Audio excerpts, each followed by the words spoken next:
Hey everybody, it's Just My Opinion Bob, and it's July 22nd, 2025.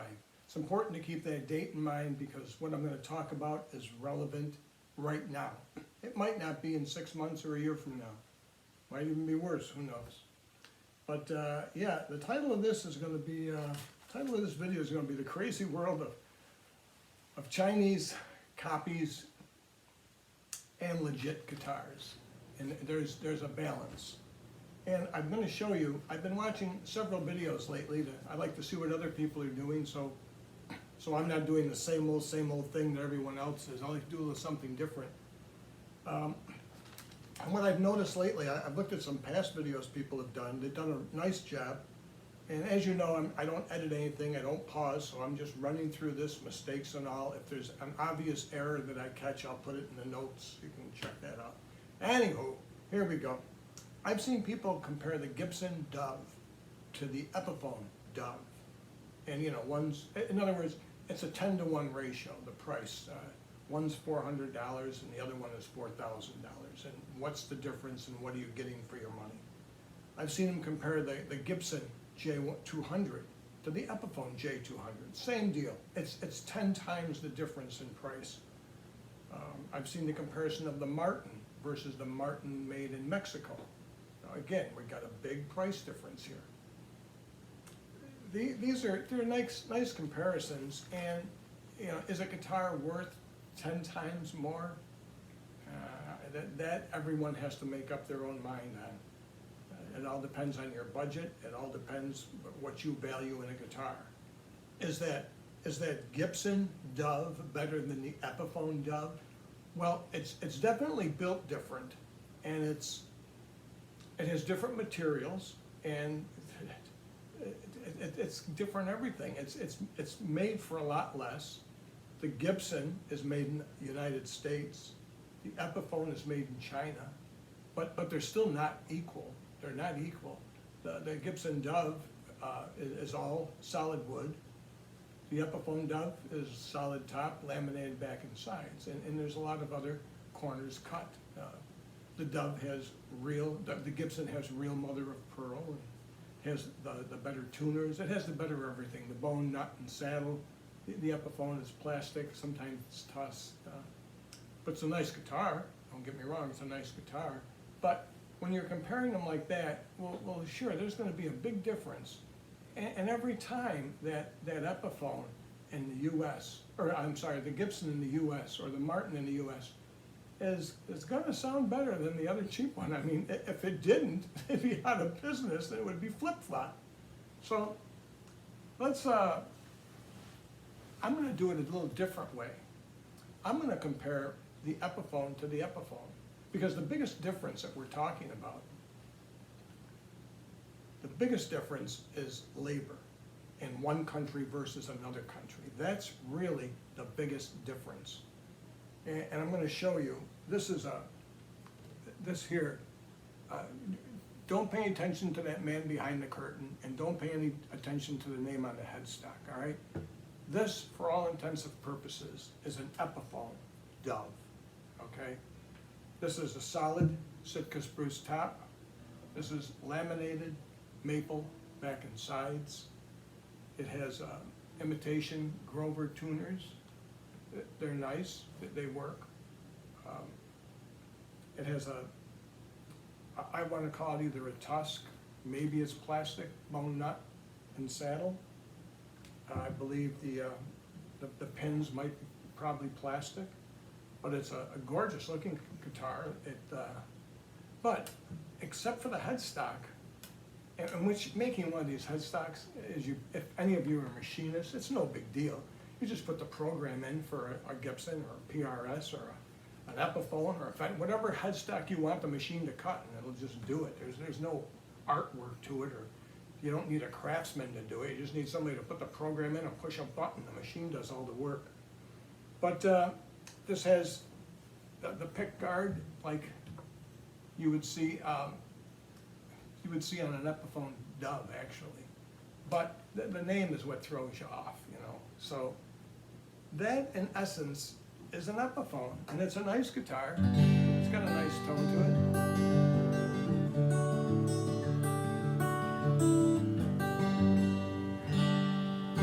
So you're gonna compare it to a Gibson, an all solid wood, well, the Gibson's gonna win out, the one made in America, it's gonna win out. It's a real good, much better guitar, I should say.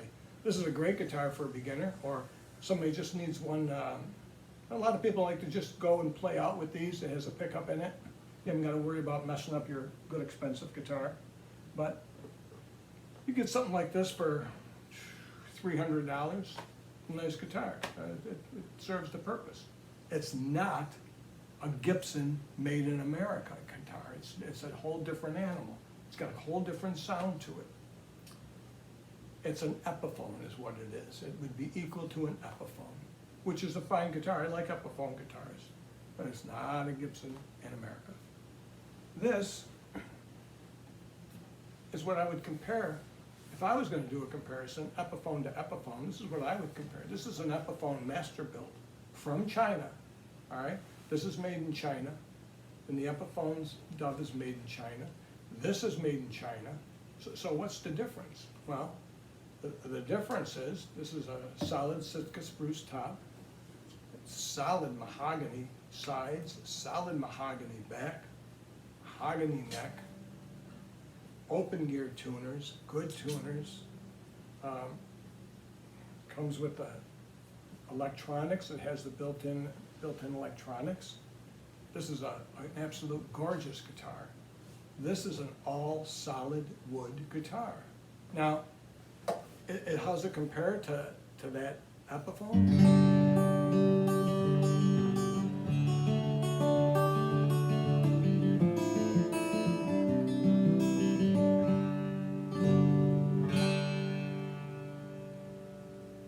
Well, it's all solid wood, so it has sustain up the wazoo. All right, it's quite a guitar. It's definitely better than this Epiphone, but it's got different materials. But the thing is, it's made in China, so these had a street price of $399 when they were sold. They're no longer sold, but they had a street price of $399. On sale, they were $299 for an all solid wood, or you could get this for $300. This one says Epiphone on it. This one says Gibson, but it's an Epiphone. Anybody that has one of these knows what it is. But this is a better comparison. Now we're not talking 10 times the amount of money difference. We're talking even Steven. And if it's even Steven, this is the one I'm picking all day long. And that brings me to the next part of what I'm trying to talk about here.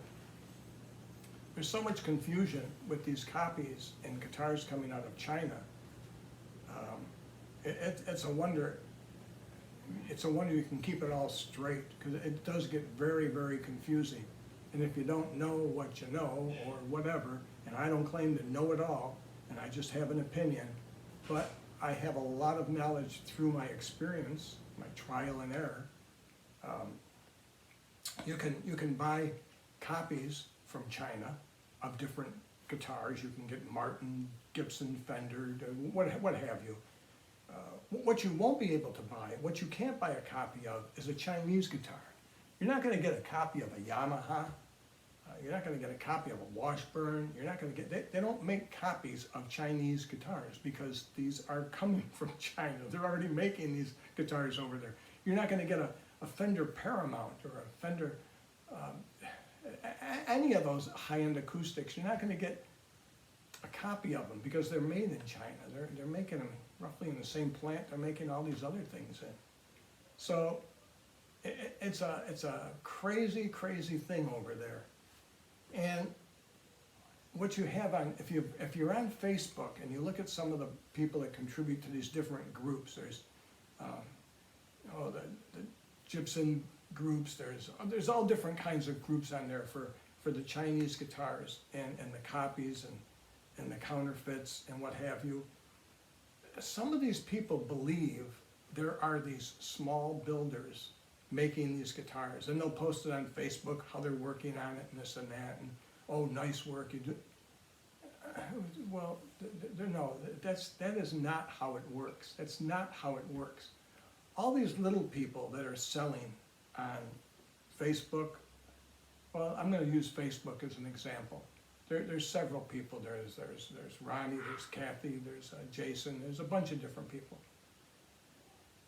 These people, they have an inventory. If you look at it, they have like maybe 100 guitars, 200 guitars you can choose from. Well, no little mom and pop shop is making that quantity of guitars or stocking that number of guitars. No, they're buying these from a factory. There's these huge factories in China that make these guitars. And what they do is they put an order in and they buy them. Now, there's two different kinds of resellers, and that's what I call these people. I call them resellers. They're going to the factory, they put it in an order, they buy some, and they resell them.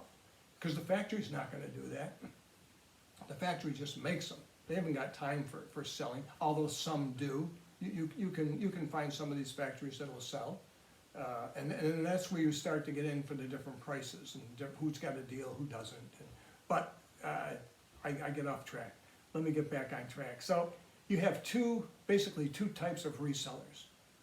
You have the reseller that buys from the factory what the factory made. Whatever the factory run was for a particular model, they buy that, stock a certain number of them, and then they resell it. And that's probably the most profitable thing you can do if you can sell it in quantity, because they're buying it right and they're just buying the stock. Some people like to do a custom job, and they think these small builders are making them a custom guitar, where in actuality the reseller is putting in an order for a custom guitar. Now again, a factory is not going to make 1, 2, 3, 4, 5 guitars. No way. They will make a run. I think they're going to make at least 20 of them for a certain custom. And maybe this reseller only wants to buy 3 or 4 to resell. He's got to find somebody else that will take the rest of this lot. But this is how all this works. So when you see it on Facebook or online, these people are having this and that and that, no, they're just getting it from this factory. A perfect example is that Martin D45. Do you ever see 50 variations of that D45? No, it's the same one. It's the same one, and there's a factory just turning this out. You know, they'll do the 41, they'll do, yeah, and you get people asking for the D28, D18, how about that? What are you talking about? It's all the same guitar. All that's going to change is the cosmetics. It's all the little bling they put out. That's the only thing that changes on those. Similar to the copies of the Dove, the Hummingbird, the 45. All they're doing is the same guitar. It's just the aesthetics on the guitars. All they're changing. It's the same thing. They're all going to sound the same. They're going to sound okay. Now, do you want to buy an all solid model of that D45 that they're making over there, an all solid wood version? Well, that's not going to cost you $500 or $600. That's going to cost you some money. That's going to put you up in the $1,000 range to get an all solid on any of them. You want to get a copy of a Gibson or something, it's going to put you up there. So when you get to that point, you're getting something from somebody that hopefully it's built good and you're satisfied with it, but boy, it's not backed by anybody. There's no kind of warranty. You're kind of on your own. It's not a risk I would take lightly or easily. Vivaldi and Cheers. I don't know. There's so many other guitars, like I said, with this Epiphone. So these comparisons that I've talked about before, when people are comparing the Gibson made in America to the Epiphone in China and back and forth, and Martin what's changed? Well, what's changed is this.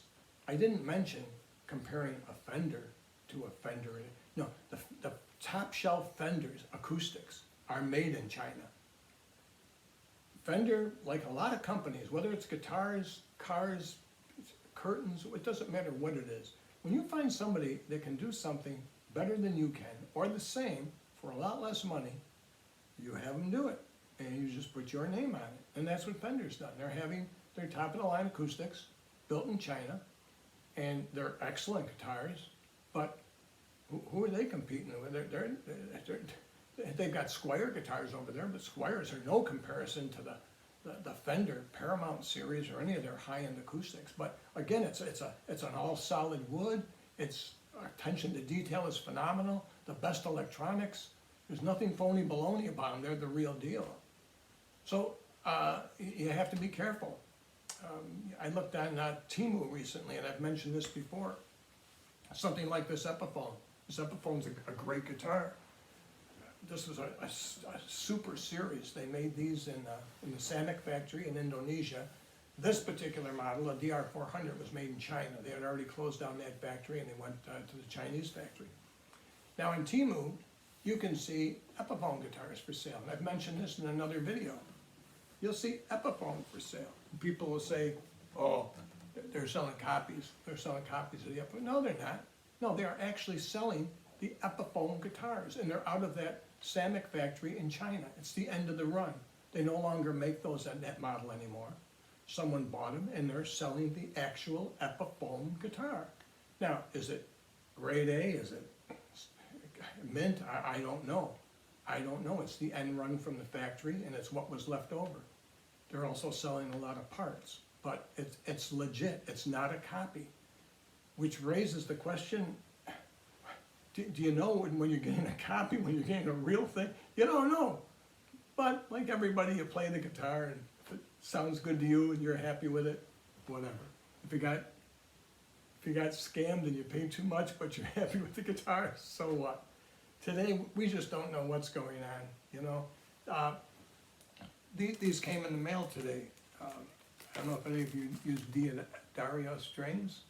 I like them. These are just the 8020. These are the phosphorus bronze coated. Do you use Ernie Ball? Anybody like Ernie Ball extra Elixir? You like these? All good strings here. Look at this. All these great strings. What are they? They're all phony balonies. They're all phony balonies. They're not real. They're all counterfeit. So why is somebody doing this? Why is this happening? Well, it's happening because of this.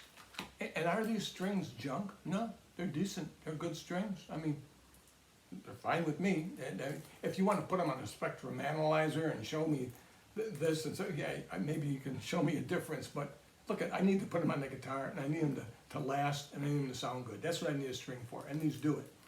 But why is this?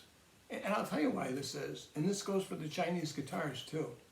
If this package said Wong, W-O-N-G string, Wong strings, how many is he going to sell? Maybe to him, his mother, maybe a couple family members. That's it. He puts this name on it. He's got the same string in the box, but he's got this name on it. How many is he going to sell? He's going to sell a lot. And is he trying to scam anybody? Well, you know, people say, oh, that he can't use that name. Well, you know what? If it's me and I'm in the United States and I try and do this, well, it's against the law. There's copyright laws. This guy's in China. They don't even have a democracy. They can do whatever the heck they want over there. It's up to you if you want to buy it or not. But that's how it works. That's how all this stuff works. That's how the guitars work. There's a gentleman, his name is Jason. He does P4M. And Jason started out with the intention of making Les Paul type of guitars and Stratocasters, Telecasters, and he wanted to use his own name, Bad Cat. That's what his intentions were. He had a factory. He was going to make his mark, like so many of the builders over there wanted to make their mark. He couldn't do it. People want a Gibson. They want a Fender. That's the guitar they want. That's the mark. So that's how all this and this has been going on for years. That's how all this started, and unfortunately, that's just how it is. It's very hard to break into the market. As far as acoustic guitars go, right now, I'd have to say the finest, although I don't own one, but from what I've read and the research I've done in this company, this Xiaomo in China, it's a small group of luthiers, and it's like, well, imagine it's how Martin started out also. They're making a quality guitar. It's comparable in many ways to any Martin on the market. they're incredible craftsmen, and the guitars are incredible. But it's a small company, and they're trying to get their market share. So yes, these guitars range in price from maybe $1,000 to $1,500 to maybe $1,800. But what you're getting, it would cost you much more than that if this guitar was made here in the United States. But they're trying to get a market share. They want to be a name that somebody recognizes. They're using their own name. They want to get a market share like Recording King has a market share, like Eastman has a market share, Orangewood, all these market share. Now Orangewood, I'm talking about like the Sage, where it's all solid. They're top of the line guitars. These are all made in China. The Recording King, the Sage, the Fender, all these guitars are made in China. But this little company is trying to get their name, and it's a struggle. And the thing is, they're not production line. These are made like Martin used to make them. They're all made by the luthiers in this company. And like Eastman still makes them, all by hand. Very, very little machine work is in Eastman guitars and products. So it's just a mixed up time right now. You don't know what you're buying. It's just like these strings. People will say to me, oh, well, I only get my strings from down the store from this guy because he gets good. You don't know what you're buying when. You don't know, people don't know anything anymore. I'm confused. And now we have these tariffs going on. Who knows how all that's going to end up? A lot of the Chinese are trying to get their guitars into U.S. warehouses and ship them from there. The Minutes law is gone, where it used to have the $800 exemption. Anything that was valued under $800, there was no duty on it, no tax, no nothing. That's gone. Imagine how many guitars they're going to be opening up now from China, checking all that stuff. Forget about it. If you ask me, the company made the right move so far, and they joined the others, like Recording King, Orangewood, is Fender. Fender decided, let's make them over there. And it's better, and that Fender guitar is better than, I would say, any Fender guitar that was made. I mean, that one they had in the 60s was a very good guitar, and that's probably the equal to it. I wouldn't say it's miles better, but it's the equal to it. So I don't think it'll be too far down the road where we see Gibson also making their guitars over there. They closed their factory over there. They still have the Epiphone factory, but Gibson closed their other factory. Wouldn't be surprised if that gets opened again, because they're going to follow the pack. They got to keep up, because Gibson, Martin, Fender has taught the world how to make a great guitar. The secret is you've got to be able to make a great guitar and do it on a production line. That's going to be the team that wins. Recording King, for instance, take the RD 318, 328, 340. Those are all great guitars, and they're almost an exact copy of a Martin, but they're great guitars. But they're doing them on a production line. Recently, I don't know if you see it, but I saw it. Recently, there was a big batch of 328s and 318s that were seconds, either bridge lifting. They were called B-stock. They had flaws in the finish. And this is what happens on a production line. Production line is not going to fix a guitar. They're not in the business of repairing guitars. By the time it takes them to fix one guitar, they could have made 20 more. They don't fix guitars. They just send them out as B-stock. But the secret is getting a production guitar with tight standards. I think I see that with Yamaha. I see that with Fender. I see that with Alvarez. They constantly improve more and more. Not always in the past, but I see an improvement there. And Yamaha has always been consistent. So it's definitely a crazy, crazy world here. And I probably haven't touched on everything I wanted to say, but I hope I gave you some information. It's so confusing right now. You just don't know what to believe. But just know how it works over there. There's huge factories over there making guitars, and they just take orders. You give them the spec you want. If you want a piece of junk made, they'll make you a piece of junk. You want a state-of-the-art guitar made, they'll make it for you. And these people buy them and then just resell them. Can't do that here. So And there's also a lot of people, and I'm sure you know, a lot of the good Canadian guitars are using like the Eastman factory to have their guitar made. Again, they can do it right, and they get the product out, so why not have them do it? And it's cheaper, so. Well, that's all I got for you today. Hope I didn't put anybody to sleep, so talk to you again. Thank you for watching.